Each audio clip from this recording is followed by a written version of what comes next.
everybody, Josh Rubin from East West Healing Performance. This is my first YouTube of the year.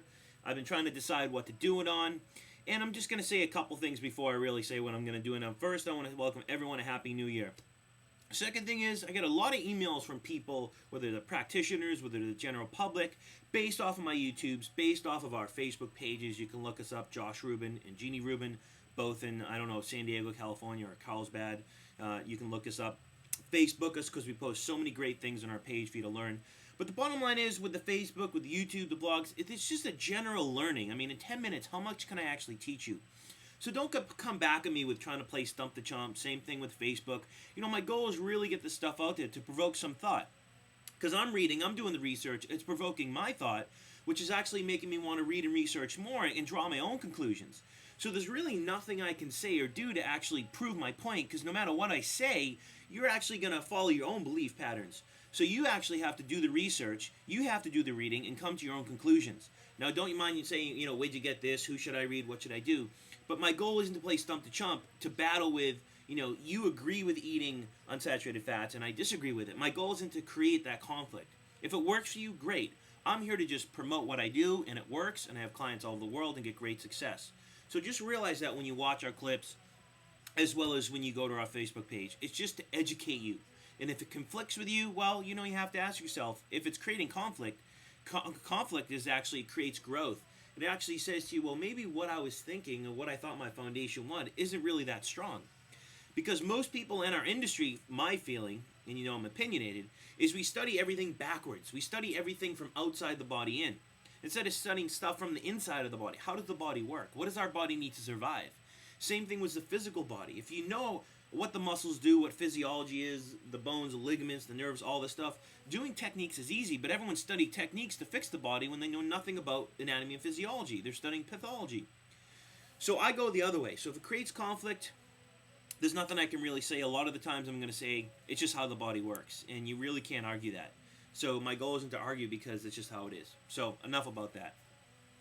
What I want to talk about today is seeds and nuts. A lot of people, there's conflict with this. Anytime I post on my Facebook page, anytime we do articles on this, and just remember, there's many schools of thought in this. We're just giving you our school of thought. What happens when most people eat nuts, first off? You see it in your poop. You see it in your stool, because you're not breaking it down.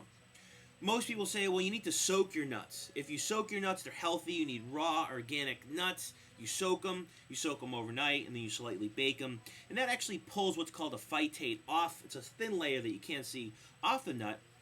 And phytates block mineral absorption. So if you're eating nuts that aren't soaked, you're actually wasting your time. You're actually creating more of a deficiency from an energetic perspective. You're creating mineral deficiencies by eating these. It's a waste of time. But people say, well, if you soak them, they're actually beneficial. Well, there's two problems with that. The first one is, what's the first snack most people eat when they're in a rush? Or I would say the most commonly overate snack that I see in people's food logs. It's nuts.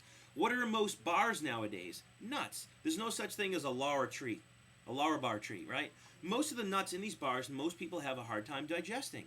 And bars give a lot of people digestive problems like bloating. The second thing is, most, or I should say, if not all nuts contain unsaturated fats. And there's two interesting facts about unsaturated fats, and these are the reason why we don't like eating or recommending nuts. And I just say this because of, based on how our body works, and we actually eliminating from people's diets, one of the first things we see go away is bloating.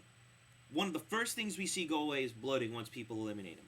Not to say everything's fixed, but that's the first thing that we see based on our experiences. So the reason nuts have unsaturated fatty acids, in unsaturated fatty acids, this is a big topic. If you want to read more about it, study the work of Ray Peat. There's a book that's called, I forget what it's called. I'd have to look it up. I'll post it on the description of this. But it's a big topic, so this is 10 minutes. I'm going to only give you tidbits. But from my reading and research, nuts and seeds, or I should say plants that produce these nuts and seeds, actually produce their own pesticides.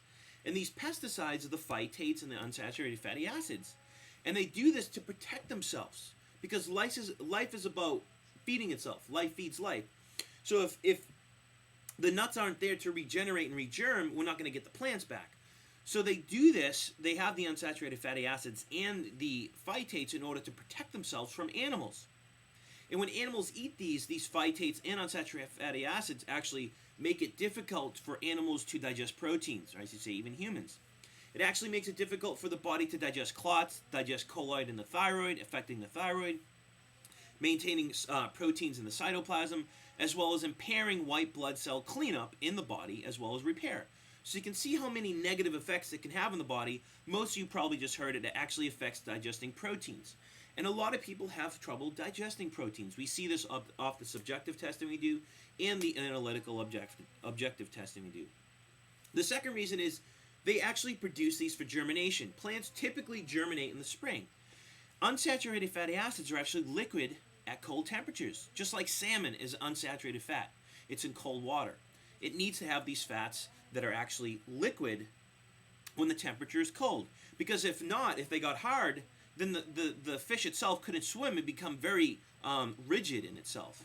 And so the seeds actually produce these unsaturated fats, as well as the salmon, in order to provide it with energy, so when it has to germinate, it has the energy during the cold season to actually germinate and grow.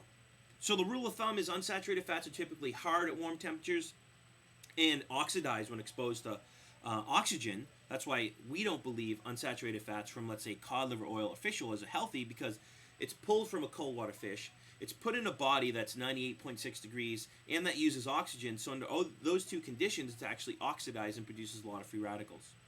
Saturated fats are typically your coconut oils, things like that, and they're typically liquid at warm temperatures. And we are just huge advocates of coconut oil. It's pro-thyroid, stimulates the immune system, downregulates histamine and inflammation. It's antibacterial, antifungal, and it actually helps the liver store glycogen to provide you with energy, and the list is endless. Now, some interesting facts about unsaturated fatty acids, and we can talk about this from vegetables, your above-ground vegetables, your fish oils, your cod liver oils, your nut butters, your nut seeds, anything. We're talking about seeds, but it's in any of those things, so look it up. Some interesting facts is unsaturated fatty acids actually promote tumor growth and inhibit what's called interleukin. This is part of the immune system. So the bottom line is they promote tumor growth and inhibit the immune system at the same time, which can lead to cancer or fibroids, cysts, and things like that. I'm having trouble speaking today. It actually can damage the mitochondria, which produces ATP, which produces energy. So you see a lot of people eating unsaturated fatty acids and have fatigue. It actually promotes estrogen production. So anytime the body is stressed, estrogen actually mimics the stress reaction. And it does this for many different reasons, but the bottom line is estrogen can cause pooling of blood in the vessels. It can cause varicose veins. It creates inflammation, the overproduction of melatonin, inhibits the immune system. It can shrink the reproductive glands. It can promote cell proliferation, inhibit the immune system, downregulates the thyroid, overloads the liver, promotes clotting, on and on and on. Another fact about unsaturated fats is they inhibit the thyroid and cause clotting, and that is in conjunction with estrogen. It promotes the excess production of estrogen. The next one, at the same time, it actually promotes histamine production in the body, which creates inflammation, respiratory problems, mucus buildup, mouth breathing, all those things that most people have nowadays. It actually is from unsaturated fats and estrogen. They go hand in hand. It actually accelerates aging of the body and age pigment iron spots in the body, as well as brain aging, because anytime you eat these unsaturated fatty acids, it actually, just to simplify it, causes stress hormones to go up. We'll call one of them cortisol. And this actually blocks the body's use of glucose and causes the cells to take up fat. So this actually accelerates aging in the body. Another thing about unsaturated fatty acids that's interesting, it actually promotes the production of prolactin. And this goes in conjunction with estrogen, and it's a cascade of effects. But the bottom line is it affects the secretory membranes of the body. It negatively affects the kidneys, the gut, and the skin. And it causes the excess mobilization of calcium from the bones, which can lead to osteoporosis. So there's many things that can happen just from eating a nut that is loaded with unsaturated fatty acids that's going to promote excess cortisol production, excess estrogen production, excess prolactin production, excess adrenaline production, and you name it. All these things are catabolic. They have a negative effect on the immune system, the gut, the liver, the thyroid, the adrenal glands, your muscle tissues, you name it, which can lead to all the different things I mentioned. So I guess the point of doing this YouTube is to think about, in the new year, what you're eating. Don't just say, okay, lettuce is healthy, I need to eat it. Broccoli is a vegetable. It's healthy. I need to eat it. You need to start researching what actually your body needs, what it needs to survive, and that's what you need to put in your body. Does your body need glucose to survive? Does your body need saturated fat or unsaturated fat based off what I said, right? So I guess my tip of this video is eliminate unsaturated fatty acids from your diet. Start with seeds and nuts and things like that. And start increasing the amount of saturated fats like coconut oil, raw butter, raw dairy, in order to help the body detoxify from unsaturated fatty acids, but actually to help start promoting and stimulating the thyroid, stimulating the immune system, positively affecting the gut, the liver, on and on and on. So thanks for tuning in, and I'll check you later.